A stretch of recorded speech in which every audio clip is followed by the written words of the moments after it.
Video کو like کر کے آگے شیئر ضرور کر دینا۔ اس وقت آپ اپنے چچا زاد بھائی حضرت ورقہ بن نوفل کے پاس گئیں اور جانے کے بعد آپ نے پوچھا کہ میں نے یہ خواب دیکھا ہے، تو انہوں نے کہا خدیجہ اگر تمہارا خواب سچا اور درست ہے تو تمہیں مبارک ہو کہ تم آخری نبی کی زوجہ ہونے کا شرف حاصل کرو گی اور تمہارا رشتہ آخری نبی سے ہوگا، خاتم النبیین سے ہوگا صلی اللہ علیہ وآلہ وسلم۔ ام المومنین نے یہ خواب سنا، حیران ہوئی، مکہ کے اس پرفتن ماحول میں کون ہوگا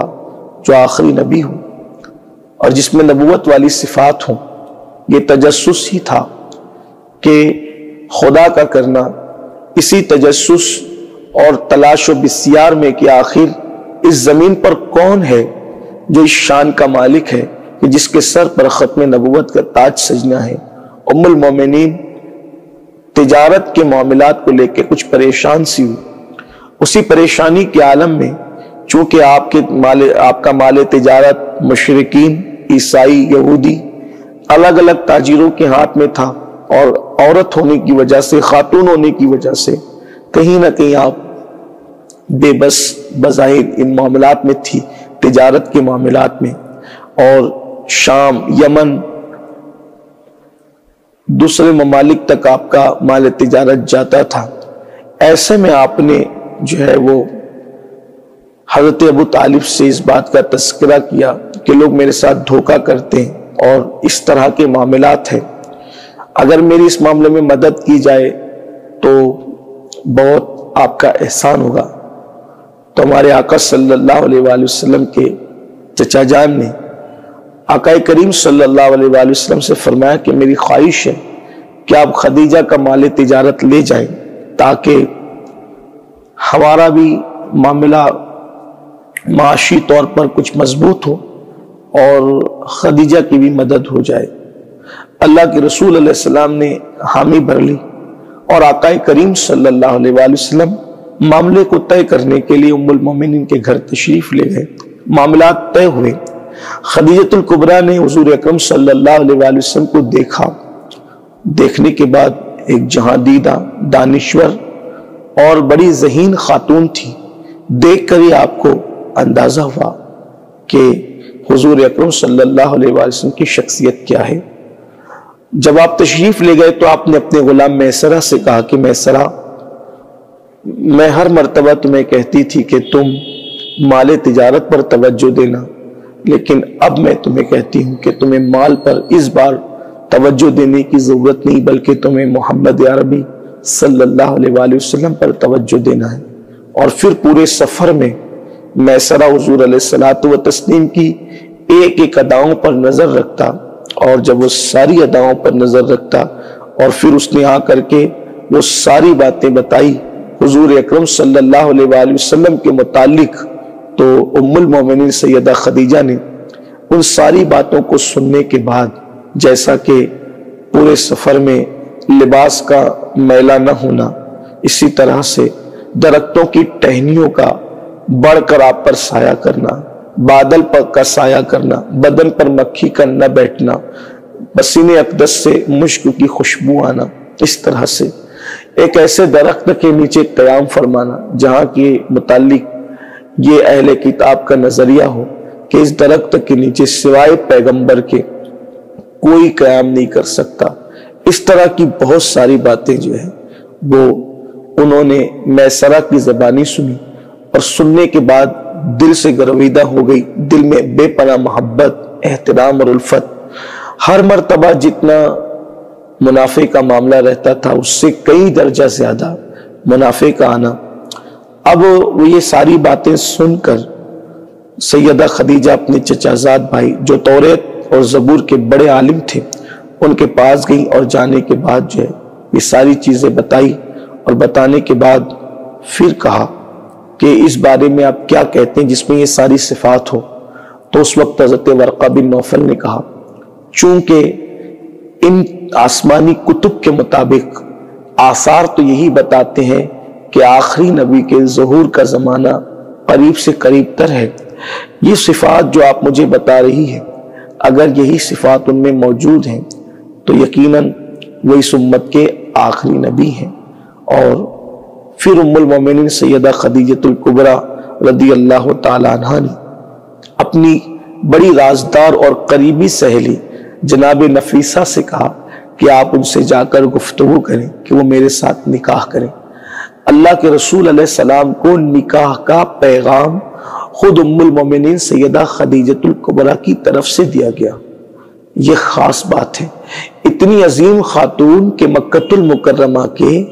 بڑے بڑے تاجر، سرمایہ دار اور سرداروں کے رشتے آئے، لیکن آپ نے انکار فرما دیا یہ کہہ کر کہ میں اب کوئی تیسرا نکاح نہیں کروں گی۔ لیکن حضور اکرم صلی اللہ علیہ وآلہ وسلم کی ذات ستودہ صفات سے آپ اتنی متاثر ہوئی کہ آپ نے خود اپنی سہیلی حضرت نفیسہ سے کہا کہ آپ بات کریں۔ حضرت نفیسہ نے حضور اکرم صلی اللہ علیہ وآلہ وسلم کے پاس حاضری دی اور حاضری دے کر کے کہا بھتیجے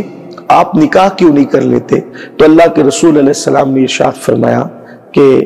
نفیسہ چونکہ اس وقت میرے پاس بظاہر مال نہیں ہے، میں اس لیے نکاح نہیں کرتا کہ اگر میں اس کا انتظام کروں تو آقا علیہ السلام نے فرمایا کون رشتہ دے گا، رشتہ کہاں کا ہوگا؟ تو آپ نے کہا کہ حضرت خدیجہ آپ کے ساتھ نکاح کرنے کے لیے تیار ہے۔ تو انہوں نے فرمایا ٹھیک ہے، میں اپنے چچاؤں سے اس بارے میں مشورہ کرتا ہوں اور میرے چچا حضرات جو فیصلہ کریں گے اس کے مطابق جواب دیا جائے گا۔ بالآخر آپ نے اپنے چچا جان کے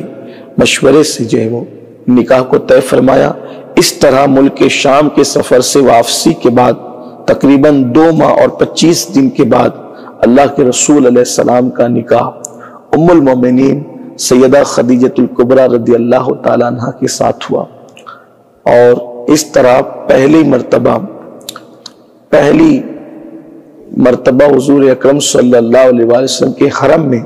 بحیثیت زوجہ اگر کسی کو آنے کا شرف حاصل ہوا تو یہ سعادت ام المومنین سیدہ خدیجۃ الکبریٰ رضی اللہ تعالی عنہا کی ہے۔ جس دن نکاح ہوا اسی دن ام المومنین سیدہ خدیجہ نے اپنا پورا مال اللہ کے رسول علیہ السلام کے قدموں میں لا کے رکھ دیا۔ فرمایا کہ میں عرض کیا کہ میں آپ کی کنیز ہوں، یہ پورا مال آپ کا ہے، آپ اس کو جہاں چاہیں جس طرح چاہیں اس میں تصرف فرمائیں۔ ایک خاص بات جو سیرت نگاروں نے لکھی ہے ام المومنین سیدہ خدیجہ کے حوالے سے وہ یہ ہے کہ ام المومنین سیدہ خدیجۃ الکبریٰ رضی اللہ تعالی عنہا نے اپنے آپ کو کبھی بھی رسول اللہ صلی اللہ علیہ وآلہ وسلم کی بیوی کی حیثیت سے پیش نہیں فرمایا۔ یعنی عام طور پہ جو بیوی ہوتی ہے، لائف پارٹنر ہوتی ہے، رفیق حیات ہوتی ہے، تو وہ اپنے حقوق کا مطالبہ کرتی ہے یا اور بھی چیزیں جو ہوتی ہے۔ سیدہ خدیجہ نے پوری زندگی، ابھی تو حضور اکرم صلی اللہ علیہ وسلم نے اعلان نبوت نہیں فرمایا تھا، لیکن چونکہ ام المومنین کو یہ بات کا اندازہ تھا کہ یہ آخری نبی ہیں اور وحی کا نزول ہوگا، جو جیسا کہ آپ پیچھے سن چکے، تو آپ نے ہمیشہ اپنے آپ کو رسول اللہ کی کنیز کی حیثیت ہی سے پیش کیا۔ حضور اکرم صلی اللہ علیہ وسلم کی خدمت اسی انداز سے کی آپ نے، اور سب سے زیادہ تمام امہات المومنین میں جس کو رسول اللہ صلی اللہ علیہ وآلہ وسلم کے ساتھ رہنے کا شرف حاصل ہوا ہے وہ ذات بھی ام المومنین سیدہ خدیجۃ الکبریٰ کی ذات ہے۔ حضور پاک صلی اللہ علیہ وآلہ وسلم سب سے زیادہ اگر کسی ام المومنین سے پیار کرتے تھے، محبت کرتے تھے، وہ ذات بھی اماں خدیجۃ الکبریٰ کی ہے کہ تقریباً 24 سال کچھ مہینے، تقریباً 24 سال کچھ مہینے اللہ کے رسول صلی اللہ علیہ وآلہ وسلم کی خدمت میں آپ کو رہنے کا شرف حاصل ہوا۔ آقا کریم صلی اللہ علیہ وسلم کی خدمت 24 سال کچھ مہینے تک آپ نے فرمائی۔ اعلان نبوت سے قبل کے 15 سال اور اعلان نبوت کے بعد جو ہے وہ تقریباً 9 سال اور کچھ مہینے، کم و بیش پورا عرصہ آپ 25 سال ہی گن لیں تو بھی کوئی حرج کی بات نہیں ہے۔ اتنی طویل مدت میں آپ نے اللہ کے رسول علیہ السلام کی رفاقت حاصل کی، خدمت کی۔ ہیرا پر اللہ کے رسول علیہ السلام کا گوشہ نشین ہونا، وہاں کھانا لے جا کر کے پہنچانا، آقا کریم صلی اللہ علیہ وآلہ وسلم کی خدمت کرنا. لیکن آقا علیہ السلام نے بھی آپ سے اتنی محبت فرمائی، اتنا پیار کیا کہ جب تک آپ حیات رہی حضور اکرم صلی اللہ علیہ وآلہ وسلم نے کوئی دوسرا نکاح نہیں فرمایا. ام المومنین کے بارے میں اللہ کے رسول علیہ السلام یہاں تک ارشاد فرماتے ہیں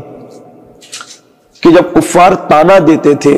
حضور اکرم صلی اللہ علیہ وسلم کو، گالیاں دیتے تھے، بکواس کرتے تھے، ہذیان گوئی کرتے تھے، تو حضور علیہ الصلوۃ والتسلیم جب دل کو تکلیف پہنچتی تھی تو آقا کریم صلی اللہ علیہ وآلہ وسلم جو بے چین اور بے قرار ہو کر جب گھر لوٹتے تھے تو اللہ کے حبیب علیہ السلام فرماتے ہیں کہ جب میں ٹوٹا سا دل لے کر اپنے گھر پہنچتا تھا تو اس وقت جو ہستی تسلی دینے کے لیے موجود رہتی تھی اس ہستی کا نام ہے سیدہ خدیجہ الکبریٰ رضی اللہ تعالیٰ. بڑی محبتوں کے ساتھ دھاڑس بندھاتی تھی، ہمت دیتی تھی، حوصلہ دیتی تھی اللہ کے رسول علیہ الصلوۃ والتسلیم کو. حضور علیہ السلام نے اس نے ان سے بڑی محبت فرمائی. اور حضور اکرم صلی اللہ علیہ وآلہ وسلم کی جتنی اولادیں ہوئی وہ سب ام المومنین سیدہ خدیجہ سے ہوئی، سوائے حضرت ابراہیم کے. حضرت قاسم سب سے بڑے صاحبزادے، حضرت قاسم رضی اللہ تبارک و تعالی عنہ کے بعد پھر حضرت سیدہ زینب بنت محمد، پھر ان کے بعد سیدہ رقیہ بنت محمد، پھر ان کے بعد سیدہ ام کلثوم بنت محمد، اور پھر سب سے بعد کی شہزادی حضور اکرم صلی اللہ علیہ وسلم کی اما خدیجہ سے دنیا میں جلوہ گر ہونے والی سب سے آخری شہزادی حضور اکرم صلی اللہ علیہ وسلم کی مخدومہ سیدہ طیبہ طاہرہ خاتون جنت سیدہ فاطمۃ الزہرا رضی اللہ تبارک و تعالی عنہا. اللہ کے رسول صلی اللہ علیہ وآلہ وسلم نے مختلف مواقع پر سیدہ خدیجہ الکبریٰ کی شان میں ان کی فضیلتیں بیان فرمائی. ہمارے سامعین اور ناظرین کے لیے یقیناً یہ بڑی عظیم بات، جیسا کہ آپ نے سنا کہ اما خدیجہ نے بت پرستی زمانے جاہلیت ہی میں چھوڑ دی تھی، اور آپ زمانے جاہلیت میں بھی بت پرستی نہیں کرتی تھی. اس سلسلے میں امام احمد اپنی مسند میں لکھتے ہیں کہ ایک مرتبہ اللہ کے رسول علیہ السلام نے اما خدیجہ سے کہا کہ میں کبھی بھی لات اور عزیٰ کی پرستش نہیں کروں گا. تو ام المومنین نے جواب دیا لات کو جانے دیجئے، عزیٰ کو چھوڑیے، آپ ان کا نام بھی نہ لیں. یہ ام المومنین کی غیرت توحید تھی. اسی طرح سے حضرت مولا مشکل کشا کرم اللہ تعالی وجہ الکریم روایت کرتے ہیں، صحیح مسلم شریف میں یہ حدیث ہے کہ اللہ کے رسول علیہ السلام نے فرمایا مریم بنت عمران اور خدیجہ رضی اللہ تعالیٰ عنہ تمام عورتوں میں سب سے افضل ہیں. پھر حضرت سیدنا عبداللہ ابن عباس رضی اللہ تعالیٰ فرماتے ہیں کہ ہم اللہ کے رسول علیہ السلام کے ساتھ تھے، آقا کریم صلی اللہ علیہ وآلہ وسلم نے 4 خط بنائے زمین پر ایسے، اور خط بنانے کے بعد صحابہ کرام سے پوچھا کہ تم جانتے ہو یہ خط کیا ہے؟ تو صحابہ کرام نے اپنے معمول کے مطابق حسب معمول عرض کیا واللہ ورسولہ عالم، اللہ اس کا رسول بہتر جانتا ہے. پھر اللہ کے حبیب علیہ السلام نے ارشاد فرمایا کہ جنت کی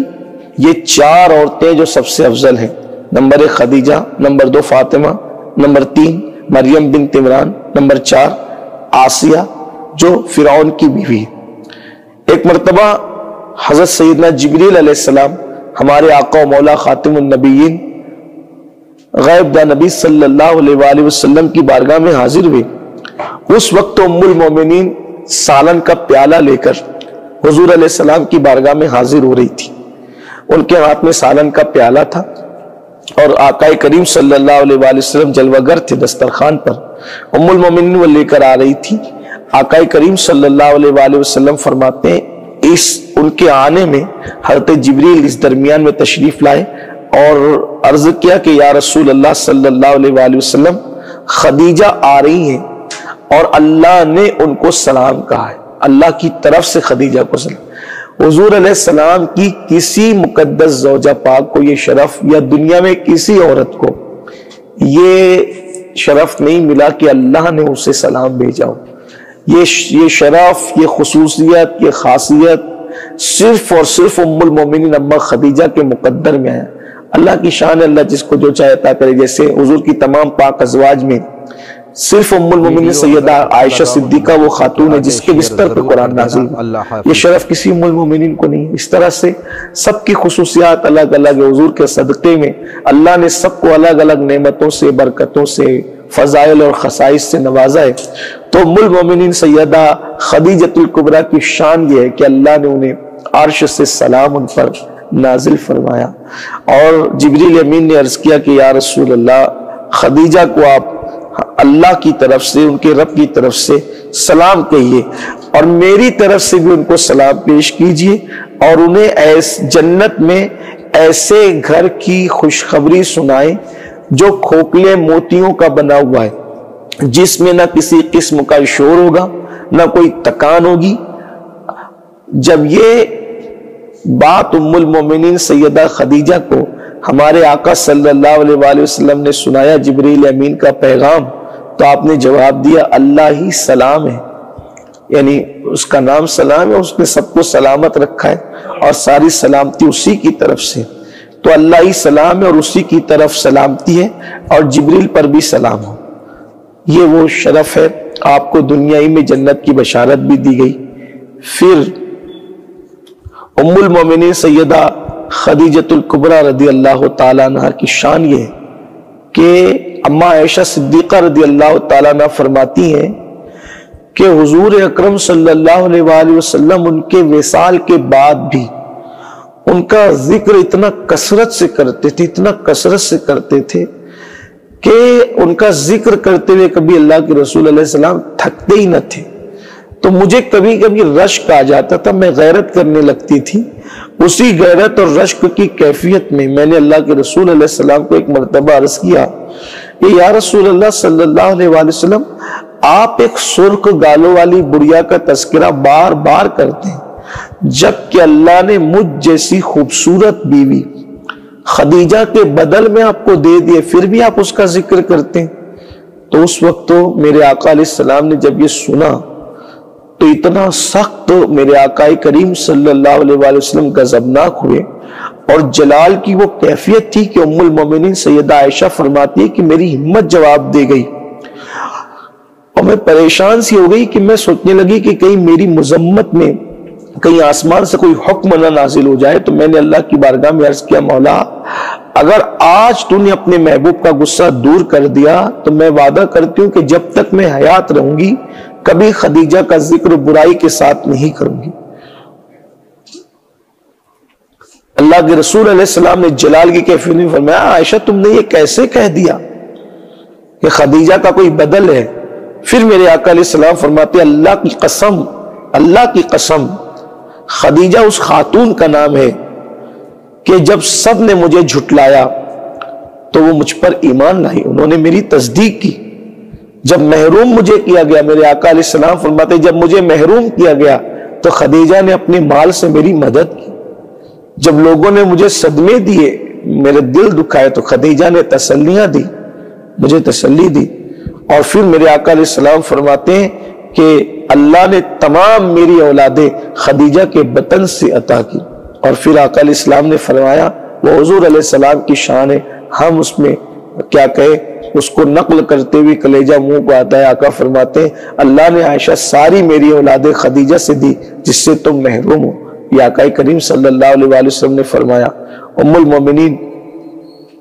سیدہ خدیجۃ الکبریٰ رضی اللہ تعالیٰ کی یہ شان ہے، حضور اکرم صلی اللہ علیہ وآلہ وسلم نے خوب ان کی تعریف فرمائی۔ اور جب ام المومنین کا وصال ہو گیا اماں خدیجۃ الکبریٰ کا، تو آقا کریم صلی اللہ علیہ وآلہ وسلم کا یہ معمول تھا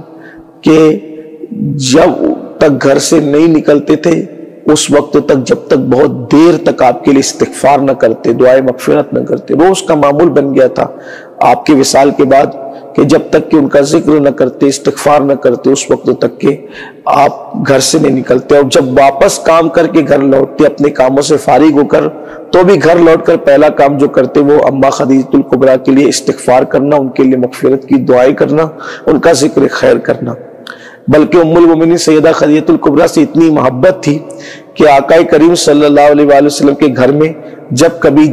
بکری ذبح کی جاتی تو آپ ان کی سہیلیوں کو پہلے گوشت بھجواتے، پھر خود کے گھر میں گوشت پکاتے۔ ایک مرتبہ آقا علیہ السلام کی بارگاہ میں کوئی چیز لائی گئی تو فرمایا کہ اس کو فلاں کے گھر بھیج دو، وہ حضرت خدیجہ سے بہت محبت کرتی تھی۔ ام المومنین عائشہ فرماتی ہیں کہ ایک عورت بڑھیا حضور سے ملنے کے لیے آئی، آقا علیہ السلام نے اس کو بہت محبت دی، بہت اس کو جو ہے وہ مہربانی سے پیش آئے اور اس کے حال احوال پوچھے۔ جب وہ چلی گئی تو میں نے پوچھا کہ یا رسول اللہ، اس پہ آپ تو سبھی پہ کرم کرتے ہیں لیکن یہاں خصوصی کرم تھا،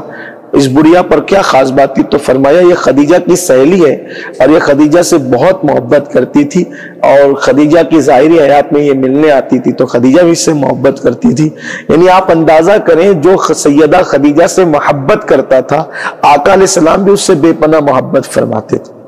پیار فرماتے تھے، اور ان کے لیے جو ہے وہ بڑی شفقتوں کا اظہار فرماتے تھے۔ یہ بھی ام المومنین سیدہ خدیجہ الکبریٰ سے محبت کا ایک عظیم طریقہ ہے۔ تو بہرحال وقت میں اتنی گنجائش نہیں ہے، بس ام المومنین سیدہ خدیجہ الکبریٰ رضی اللہ تعالیٰ عنہ کے وصال کے لمحات، پوری زندگی بڑی رفاقت، بڑی محبتوں میں گزارا، آقا علیہ الصلوۃ والتسلیم کے ساتھ ہر دکھ جھیلا، ہر تکلیف جھیلی، ہر مصیبت کا مقابلہ کیا، کافروں کا وہ گھر کی چھت پہ پتھر برسانا، تکلیفیں دینا، مصیبتیں دینا، آقا کریم صلی اللہ علیہ وآلہ وسلم کو زخمی کر دینا، اور پھر ان زخموں پر مرہم پٹی حضور علیہ الصلوۃ والتسلیم کی کرنے کا شرف اماں خدیجہ کا حاصل کرنا، وغیرہ وغیرہ۔ بالآخر ہر دکھ تکلیف سہنے کے بعد جب مکہ المکرمہ کے مشرکین نے یہ پلان کیا کہ سوشل بائیکاٹ کرنا ہے، اور شعب ابی طالب کے اندر حضور اکرم کو پورے خاندان اور قریبی اصحاب کے ساتھ جب محصور کر دیا گیا، 3 سال تک کہ آپ اپنے خاندان کے ساتھ اور اپنے قریبی اصحاب کے ساتھ اسی میں رہے، نہ کھانا تھا نہ پینا تھا، کچھ نہیں، بلکہ حضرت سعد بن ابی وقاص فرماتے ہیں کہ حالت یہ تھی کہ کوئی نرم چیز پیروں سے ٹکرا جاتی تھی تو ہم اٹھا کر کے اس کو منہ میں ڈال لیتے تھے۔ اللہ کے رسول علیہ السلام کے گھر کے لوگ درخت کی پتیاں چباتے تھے، درخت کی چھالیں چباتے تھے، چمڑا جلا کر کے اسے پانی میں پی لیا جاتا تھا۔ یہ حالات تھے۔ ایسے حالات میں ام المومنین چونکہ عمر آپ کی زیادہ ہو گئی تھی، اور شعب ابی طالب کی گھاٹی کے اندر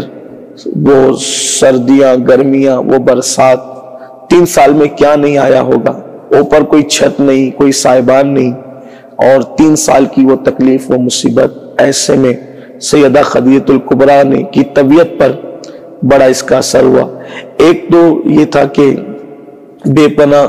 صدمہ تھا سوشل بائیکاٹ کا، دوسرا یہ کہ اس کی تکلیفیں، مصیبتیں۔ البتہ جب 3 سال کے بعد شعب ابی طالب کا محاصرہ، وہ تکلیف اور وہ قید اور وہ محصوری جب ختم ہو گئی تو ام المومنین جو ہے وہ اس صدمے سے بھی نڈال تھی اور تکلیف سے بھی۔ بہرحال اس کے بعد جب اس محصوری سے یہ خاندان والا تبار باہر آیا تو اماں خدیجہ بیمار رہنے لگی اور بیماری بڑھتی چلی گئی۔ اللہ کے رسول علیہ السلام نے بہت علاج کروایا اور دن بدن آپ کی طبیعت میں جو ہے وہ بیماری کا اضافہ ہوتا ہی گیا، اور بالآخر 10 رمضان المبارک کو آپ نے اس دار فانی سے دار بقا کی طرف کوچ کیا۔ صاحب روضۃ الشہداء یہاں پر ایک روایت نقل کرتے ہیں کہ جس دن ام المومنین سیدہ خدیجہ الکبریٰ رضی اللہ تعالیٰ عنہ کا آخری دن تھا زندگی کا، تو آپ نے اپنی شہزادی سیدہ مخدومہ فاطمۃ الزہرا کو بلایا، اور بلانے کے بعد آپ سے کہا کہ فاطمہ، تمہارے بابا سے میں نے کبھی کوئی چیز طلب نہیں کی، آج ایک چیز طلب کرنا ہے لیکن مجھے اس سے حیا آتی ہے، اگر یہ بات آپ اپنے بابا سے خود عرض کریں تو بہت اچھا ہو۔ تو ام المومنین سیدہ خدیجہ نے اپنی شہزادی سے کہا کہ تمہارے بابا محمد عربی روح فدا صلی اللہ علیہ وآلہ وسلم سے کہنا کہ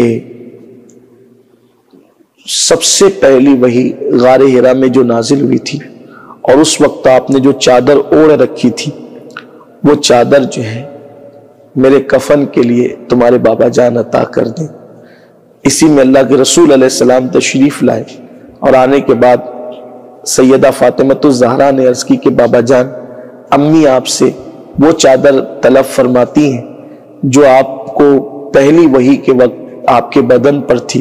تاکہ امی کا کفن بنے۔ آقا کریم صلی اللہ علیہ وآلہ وسلم کی آنکھوں میں آنسو آ گئے، اور میرے آقا علیہ السلام نے وہ پوشاک اپنے کرم سے عطا کی اور فرمایا کہ تمہارے لیے تو جنت کا کفن ہے۔ بالآخر ام المومنین سیدہ خدیجۃ الکبریٰ رضی اللہ تعالیٰ عنہ 64 سال 6 ماہ کی عمر میں اس دنیا سے تشریف لے گئی۔ ابھی جو ہے وہ نماز جنازہ کا حکم نہیں آیا تھا، لیکن اللہ کے رسول علیہ السلام نے انہیں کفن پہنایا، اور قبر مبارک میں حضور اکرم صلی اللہ علیہ وآلہ وسلم خود ہی اترے، اور اپنے مبارک ہاتھوں سے آنسوؤں کے موتیوں کے ساتھ ام المومنین سیدہ خدیجہ، جو حضور اکرم صلی اللہ علیہ وآلہ وسلم کی عظیم غمگسار تھی، انہیں سپرد لحد فرمایا۔ ان کے جانے سے حضور اکرم صلی اللہ علیہ وآلہ وسلم پر اتنے غم کی کیفیت طاری ہوئی کہ آقا کریم صلی اللہ علیہ وآلہ وسلم نے اس پورے سال کو عام الحزن یعنی غم کا سال قرار دیا۔ یہ اماں سیدہ خدیجۃ الکبریٰ رضی اللہ تعالیٰ عنہ کی مختصر سی زندگی کے چیدہ گوشے تھے جو آپ کی خدمت میں پیش کیے گئے۔ ہمیں چاہیے کہ ہم ان ہستیوں کو، مبارک ہستیوں کو پڑھیں، اللہ کی بارگاہ میں دعائیں اللہ پاک ام المومنین امی جان سیدہ خدیجۃ الکبریٰ کے صدقہ و طفیل ہمیں بھی حضور اکرم صلی اللہ علیہ وآلہ وسلم کی سچی محبت الفت نصیب فرمائیں۔ اما خدیجہ پاک کے صدقہ و طفیل اللہ رب العزت ہم سب کو دونوں جہان کا سکون، چین، عزتیں، نعمتیں، برکتیں عطا فرمائیں، اور ان کے صدقے اللہ تعالیٰ ایمان پر قائم رکھے، ایمان پر خاتمہ فرمائیں۔ وما علینا الا البلاغ۔ الفاتحہ۔ اللہم صلی علی سیدنا ومولانا محمد وعلی آل سیدنا مولانا محمد صلاة تنجینا بها من جمیع الاحوال والآفات وتقضی لنا بها جميع الحاجات وتقضی لنا بها جميع الحاجات وتقضی لنا بها جميع الحاجات وتطهرنا بها من جميع السیئات وترفعنا بها عندك اعلی الدرجات وتبلغنا بها اقصى الغایات من جميع الخیرات فی الحیات وبعد الممات انك على كل شيء قدیر۔ اللهم ربنا آتنا في الدنيا حسنة وفي الآخرة حسنة وقنا عذاب النار۔ ربنا هب لنا من ازواجنا وذرياتنا قرة اعين واجعلنا للمتقين اماما۔ اللهم احسن عاقبتنا في الامور كلها واجرنا من خزي الدنيا وعذاب الاخرة۔ الہی بحرمة الحسن واخی وامه وابيه وجده صلی اللہ علیہ وآلہ وسلم وبنی نجی من كل غم الذي انا فيه یا حی یا قیوم یا ذا الجلال والاکرام۔ اسألک ان تحیی قلبی بنور معرفتک یا اللہ یا اللہ یا ارحم الراحمین یا ارحم الراحمین یا ارحم الراحمین یا قاضی الحاجات یا قاضی الحاجات یا قاضی الحاجات۔ مولا اس مبارک دن کے صدقے مولا ہم سب کی بے حساب مغفرت فرما دے، ہمارے گناہوں کو معاف کر دے۔ اے بے حساب مغفرت کرنے والے، اے غفار، اے ستار، یا ارحم الراحمین مولا تیرے محبوبوں کا واسطہ، تیرے محبوب اعظم محمد الرسول اللہ کا واسطہ، ان کی چہیتی رفیق حیات سیدہ خدیجۃ الکبریٰ کا واسطہ، ان کی چہیتی شہزادیاں بالخصوص سیدہ مخدومہ فاطمہ الزہرا کا واسطہ، حسنین کریمین کا، خلفائے راشدین کا، اصحاب رسول کا، اولاد رسول کا، اطرت رسول کا، میرے آقا غوث اعظم غریب نواز کا واسطہ، میرے اللہ ہم سب کی بے حساب مغفرت کر دے، ہم سب کی بے حساب مغفرت کر دے مولا، ہمارا شمار اپنے بخشے ہوئے بندوں میں فرما لے یا اللہ، ہمیں گناہوں سے نفرت دے دے، گناہوں سے گھین عطا کر دے یا اللہ، ہم سب کو نیک بنا، صحیح معنی میں متقی اور پرہیزگار بنا، ہمارے دلوں کو پاک و صاف کر دے، ہمارے دلوں کا تزکیہ فرما دے، ہمارے دلوں کی تطہیر فرما دے یا اللہ، اس دل میں کبھی کسی کے لیے کینہ، بغض، حسد کبھی قرار نہ پکڑے، کبھی نہ آئے مولا، اس دل میں ایمان کو رچا بسا دے، تیرے محبوب کی محبت اور عشق کو رچا بسا دے مولا، خون کے قطرے قطرے میں عشق رسول، محبت رسول دے، تیری معرفت عطا فرما، تیری خشیت عطا فرما، تیرے خوف میں رونے والی آنکھیں عطا فرما یا اللہ، ہمیں گناہوں سے نفرت دے دے، نمازوں کی توفیق دے، عبادتوں کا ذوق و شوق عطا فرما یا اللہ، فرائض، واجبات، سنتوں کو ان کے وقتوں پر ادا کرنے کی توفیق عطا فرما یا اللہ، جتنے بیمار ہیں ہر بیمار کو شفا دے دے یا اللہ، میرے آقا کریم صلی اللہ علیہ وآلہ وسلم کا کوئی بھی امتی زمین کے اوپر یا زمین کے اندر مولا کوئی بھی تکلیف میں ہو، مصیبت میں ہو، پریشانی میں ہو، اے اللہ پاک سب کی تکلیفیں دور کر دے، سب کی پریشانیاں دور کر دے۔ اگر کوئی میرے آقا علیہ السلام کا امتی عذاب قبر میں گرفتار ہو، اللہ تو اپنے کرم سے اس کا عذاب قبر دور کر دے، قبر والوں کی قبر کو بقعہ نور بنا دے، رحمت و نور کی برسات فرما، میرے آقا علیہ السلام کے ہر امتی کی قبر کو جنت کے باغوں میں سے باغ بنا دے یا اللہ، ہمارے گھروں میں برکتیں عطا فرما، رزق میں برکتیں عطا فرما، کاروبار میں برکتیں عطا فرما یا اللہ، یہ ہاتھ جو تیری بارگاہ میں پھیلتے ہیں مولا، تیرے غیر کے آگے پھیلنے سے بچا لے مولا، کبھی کسی کا محتاج نہ بنا، کبھی کسی کا مقروض نہ بنا یا اللہ پاک، حاسدین کے حسد سے بچا لے، اشرار کے شر سے بچا لے، سحر جادو بلا سے ہم سب کی حفاظت فرما، ہمارے بچوں کی بچیوں کی حفاظت فرما، ہمارے ماں باپ کی حفاظت فرما یا اللہ، بچوں کا بچیوں کا نصیبہ بلند فرما دے یا اللہ، جن بچوں کو بچیوں کو رشتے نہیں مولا، ان کے لیے اچھے رشتوں کا انتظام فرما دے یا اللہ، جو بچے بچیوں نے امتحانات دیے یا دے رہے اللہ انہیں کامیابی عطا فرما دے، پروردگار جنہیں بیٹیاں ہی بیٹی اور بیٹے چاہتے اللہ انہیں نیک بیٹے عطا فرما، جو اولاد والے اولاد والوں کی اولاد کو آنکھوں کی ٹھنڈک بنا، ہر اولاد کو اپنے ماں باپ کی آنکھوں کی ٹھنڈک بنا، پروردگار عالم پوری دنیا میں امن و امان عطا فرما، پوری دنیا میں سکون اور اطمینان عطا فرما، ہمارے ملک ہندوستان میں مولا ہر فرقہ واریت کا خاتمہ کر دے، فساد کا خاتمہ کر دے، ہمارے ملک میں امن و امان، سکون اور چین عطا فرما یا اللہ، ہمارے ملک ہندوستان کو امن و محبت کا گہوارہ بنا دے یا اللہ پاک، مسجدوں کی، درسگاہوں کی، خانقاہوں کی حفاظت فرما، پروردگار عالم حضور قبلہ امیر سنی دعوت، وہ جملہ رفقاء دعوت، وہ جملہ ارکان کارکنان مولا سب کو صحت سلامتی دراز عمر بالخیر عطا فرما، دنیا بھر کے علماء کرام، سادات کرام، مشائخ نظام سب کو صحت سلامتی دراز عمر بالخیر عطا فرما، میرے اللہ کریم تو کریم و رحیم ہے مولا، تو ہمیں مانگنا نہیں آتا مولا، ہمیں مانگنا نہیں آتا، تجھے عطا کرنا آتا ہے، میرے کریم جو مانگے وہ بھی عطا فرما، جو نہ مانگ سکے وہ بھی تیری شان کے لائق عطا فرما مولا، ہزار تمناؤں کی تمنا یہ ہے جب تک جئیں ایمان و سنیت پر زندگی عطا فرما، جب مرے تو ایمان و سنیت پر مدینہ منورہ میں ایمان پر خاتمہ نصیب فرما، الہی بحق بنی فاطمہ کے بر قول ایمان کنی خاتمہ، اگر دعوتم رد کنی ور قبول منو دست دامان آل رسول، ان اللہ و ملائکتہ یصلون علی النبی یا ایھا الذین آمنوا صلوا علیہ وسلموا تسلیما، صلی اللہ علی النبی الامی وآلہ وصحبہ وبارک وسلم، صلاۃ و سلام علیک یا جد الحسن والحسین برحمتک یا ارحم الراحمین بحق لا الہ الا اللہ محمد۔ مرحبا ماہ رمضان، مرحبا ماہ رمضان۔